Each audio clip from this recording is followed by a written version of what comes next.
Studimi asnjë sasi alkooli nuk është e sigurt, të paktën për rrezikun nga demenca. Edhe 1 apo 2 pije në ditë nuk janë pa rrezik, sipas kërkimeve të publikuara së fundmi.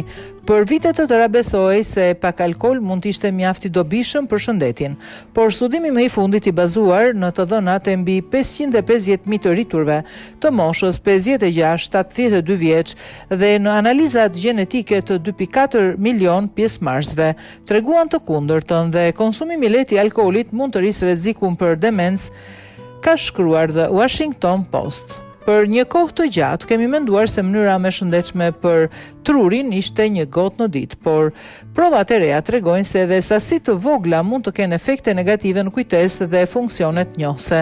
Nëse kujtesa është e rëndësishme për ju, duhet ta rimendoni dhe konsumimin e pak të alkoolit, ka thënë profesor Joel Gelenter nga Yale Universitet School of Medicine dhe autor kryesor i këtij studimi. Ka kohë që dihet se alkooli dëmton trurin në rastet e konsumimit të lartë më shumë se 12 pije në javë apo tek personat me varësi, por deri tani mendohej se 1 gotë verë apo birë her pas here nuk ishte problem, madje mund të kishte përfitime. Një studim i vitit 2003 madje kishte sugjeruar se personat që pinin 1 gotë në ditë kishin më pak gjasa të zhvillonin demencë sesa ata që nuk pinin fare. Megjithatë, studimi i ri kundërshton plotësisht këtë ide. Duke analizuar të dhënat gjenetike, studiuesit zbuluan se çdo 3 fishimi i konsumimit të alkoolit, për shembull, nga 1 në 3 pije në javë, rrit rrezikun për demencë me 15%. Ata po ashtu treguan se personat që ndalojnë së piri shpesh janë ata që kanë filluar të përjetojnë rënje të aftësive njohëse. Kjo do të thotë se alkooli mund të ndikojë në zhvillimin e demencës, por e demenca mund të ndikojë në uljen e konsumimit të alkoolit. Profesoresha Anja Tapiala nga Universiteti Oxford thekson se gjithçka varet nga sasia. Nëse zvogëlon marrjen e alkoolit dhe pa e ndërprer krejtësisht, kjo ndoshta do të sjellë përfitime. Në rastin e trurit, çdo reduktim ka rëndësi, ka thënë ajo. Ndërsa Natalia Zahër, profesoresh e psikiatrisë në Stanford University, shton se njerëzit nuk duhet kenë frikë nga alkooli vet, por nga mënyra dhe sasia e përdorimit. Ai duhet shijuar në vendin dhe momentin e duhur, tha ajo. Sipas studimeve, alkooli ndikon në trurin tonë, duke ulur rezervën cerebrale, pra aftësinë e trurit për të përballur me dëme apo sëmundje të tjera. Ai kalon shpejt në tru dhe ndikon në neurotransmetuesi, duke bërë trurin më të ndjeshëm ndaj sëmundjeve si Alzheimer apo Parkinson's.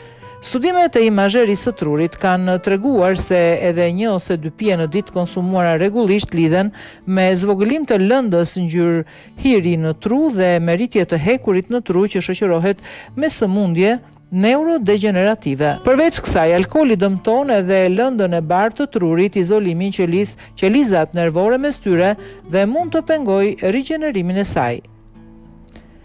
Mjekja ka theksuar se ndryshe nga Alzheimeri, demencat e shkaktuara nga alkooli mund të përmirësohen nëse personi ndalon së konsumuari alkool.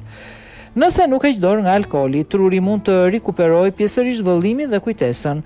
Kjo mund të ndodhë me sëmundje të tjera si Alzheimeri, ka thënë ajo. Sa i përket mënyrave për të kufizuar konsumimin, ekspertët sugjerojnë pjesëmarrje në sfida si Zuber Oktober apo Dry January, si dhe përdorimin e pijeve pa alkool që ndihmojnë në shmangjen e presionit social për të pirë. Nëse dikush pi shumë, ndalimi menjëhershëm mund të jetë i rrezikshëm dhe duhet bërë në mbikëqyrje mjekësore.